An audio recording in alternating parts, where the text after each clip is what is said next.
Good morning and welcome to another video. Actually, good afternoon, it's 1 o'clock. Beautiful day again. I'm out in Assynt again, and today I'm going to attempt to climb Suilven here, the most famous peak in the area. Yeah, a few weeks ago on the last video I was walking along this track here, which went from Lochimber through to Leadmore, and right the way through the gap there. That was my last video. And I saw this path as I was walking that day and just thought, I've got to do it really. The next good day, I've got to do this, because you don't get many opportunities like today. So here I am back again.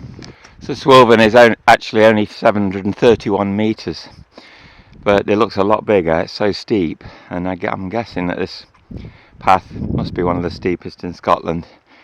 So it's going to be interesting, this one. I'm starting walking at 1 o'clock. It's sunset is 6:10 today, something like that, so plenty of time, and then it doesn't get dark, fully dark, until 7 o'clock really, so I'm not going to rush. I'm going to just savour this and enjoy every moment. It's a very nicely made path up Suilven here. I think they've got to, because it's quite a popular hill actually. It's the most popular hill around. And I was on Canis the other day and absolutely nothing. Barely a track at all anywhere, very boggy. So they've decided to construct a decent path up here, which is fantastic. Makes going much easier. We're just walking up through this Lewisian gneiss here, which is like the bedrock of all this grey rock. It's the oldest rock in the UK, around about 2.83 billion years old, and it's kind of the bedrock for this whole area. Everything else sits on top of it. And then on Canis you've got, well, it's mostly quartzite on Canis, but normally you would get the Torridonian sandstone sitting on top of the Lewisian gneiss. Very beautiful rock, my favourite of all, very characterful and colourful.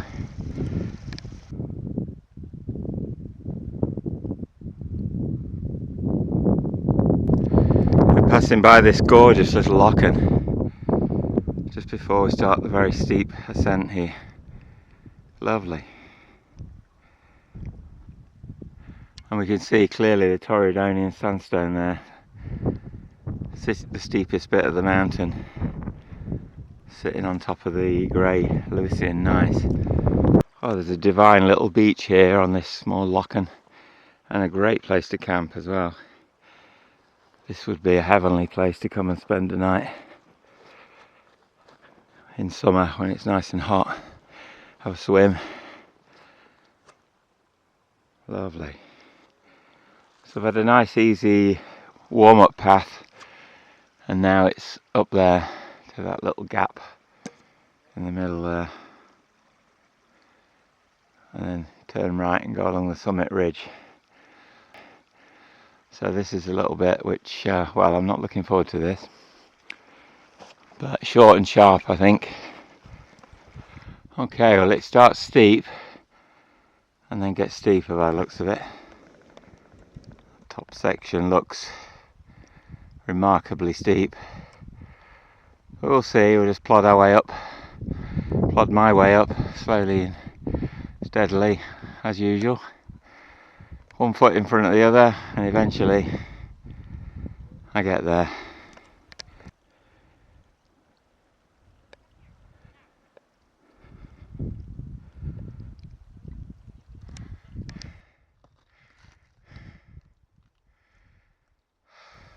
Well, I've spoken to a few people coming down. They'll say it's fantastic, absolutely fantastic, amazing hill. Most people, this has been something they've wanted to do for a very long time, like me. It's over 30 years since I first came and explored this area, and stayed in the bothy down just below Suilven, but never come up here because I got distracted with the Munros and the Corbetts, which are the hills over 3,000 feet and 2,500 feet. This one's a Graham or a Fiona, which is hills between 2,000 and 2,500. So yeah, it looks like as the years go by, I'm moving on to lower and lower hills, but nothing wrong with that. Just being here is the gift. Whatever I'm doing here, it's worth it, and whatever I'm doing here feels like the best thing to be doing. We're now well into the Torridonian sandstone, and it lies above the Lewisian gneiss and forms a completely different geomorphology. Lewisian gneiss is kind of undulating flat lands like that, and the Torridonian sandstone forms most of the major mountains in this area. And there's lochans on the moorland, absolutely lovely. These are kind of where the ice age, the ice held on for the longest in these little pockets, and when the ice finally melted they formed lochans. Really lovely. Canisp over there and Cyniag there, and even in the far distance you can see Foinavan, and Mealhorn and Arkle, that group of hills near Laxford Bridge. Beautiful.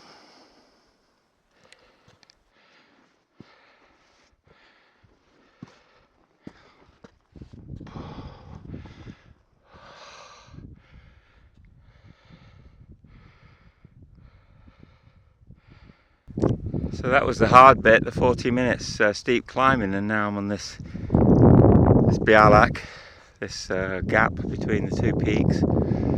This is Suilven up here, and wow, what a view! What a view! I've seen this mountain so many hundreds of times over the years, and now I'm finally almost at the top. Very happy. Very happy, and the weather, well, couldn't be better really. It's a little nice cool little breeze and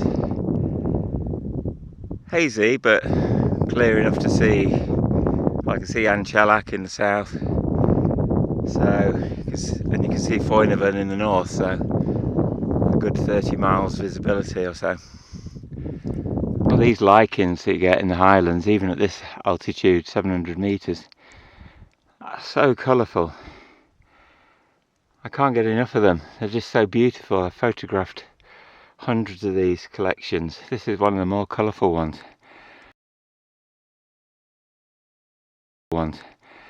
Actually, and it's just sitting on a rock here by the path. It's absolutely wonderful. And there's just so much life here, even at this altitude. So for such an extraordinary looking mountain, the walk along this ridge is very easy.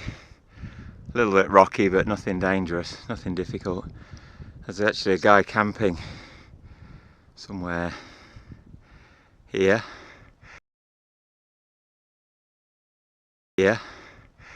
which is one of the best campsites I've ever seen. Hopefully I'll get to chat to him on the way down.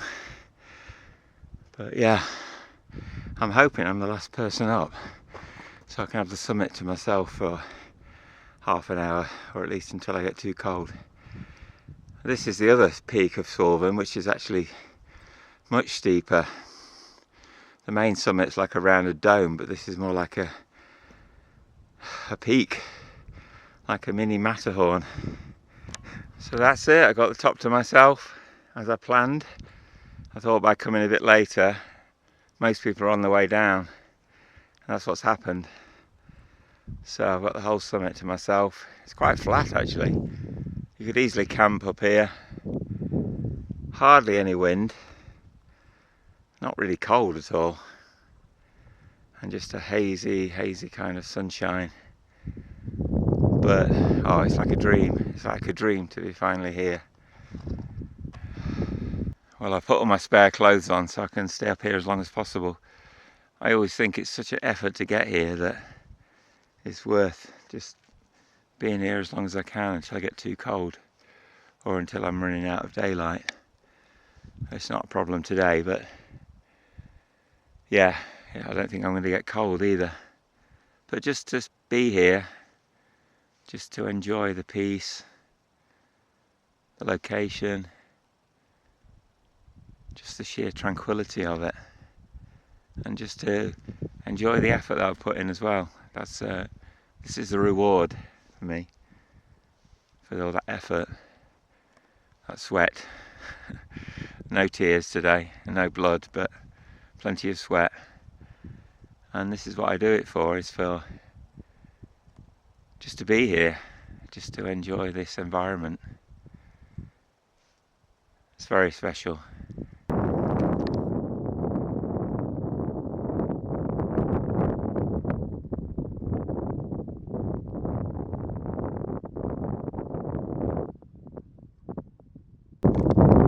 Actually, it did start to get quite cold on the top there because the breeze has got up. So I'm going to bid Summit a fond farewell and head off down. So glad I came here. So grateful for this place. It keeps surprising me. It keeps mystifying me. It keeps giving me joy. Well, starting on the way down now, the long steep descent. I did think about climbing up to the east summit as well, but we need to save my energy really for the walk out because it's a long way out and cycle, so maybe another day, not today. I've actually seen a lot of people today for a Scottish hill.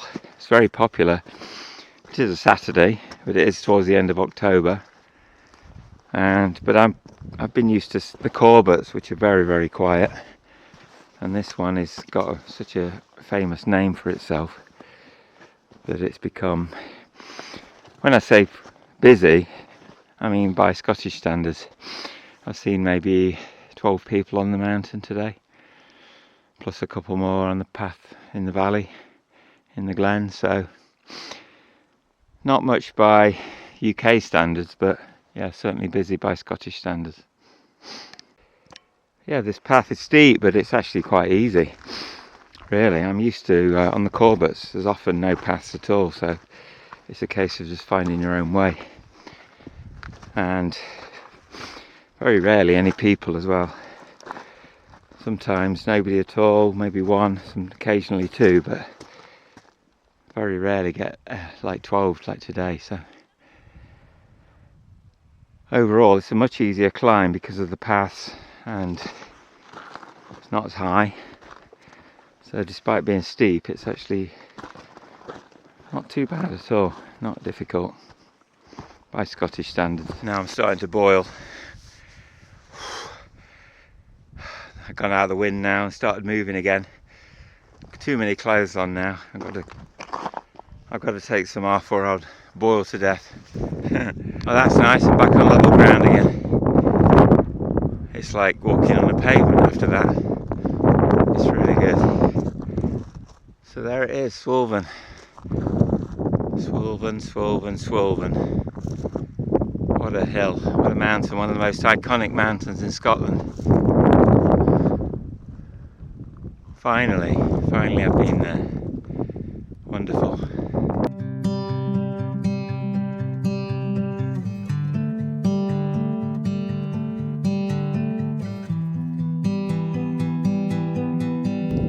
Oh, we're starting to get some really lovely afternoon light now on Canesp here. What's really nice is actually you can see a shadow of Suilven. It's being actually cast onto Canesp there, so I'm going to get a photograph of that. It's unusual.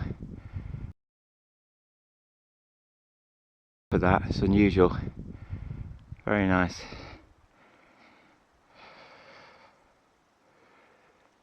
It's actually probably the clearest time of the whole day, so it's going to be a very pleasant journey back down the glen. I'm back at my trusty steed, and it took about an hour and 20 to get up here on the way. I'm hoping it's going to be quicker on the way down.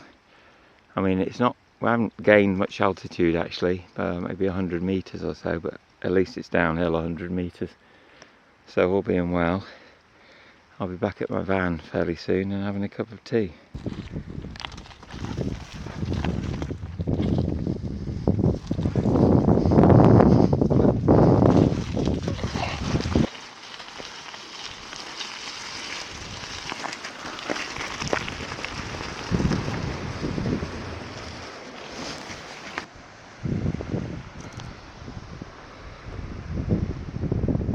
This is just divine, cycling down in the evening sunshine. Absolutely beautiful. It's like the reward for the day. Well, the whole thing's a reward, but this is like the icing on the cake, really. When it comes clear in the evening light like this. I say evening light, it's only about 4:30 or so. On the way back I just came to check out Suilven, which is only a couple of hundred metres off the main path. I stayed here in 1993 and not been back since, and it must have one of the best views of any of the mountain bothies. It's absolutely beautiful, and it gets all the light, the sunshine all day into the evening. Lovely. So it looks like there's one room there, nothing upstairs, it's just insulation. So one sleeping area here, and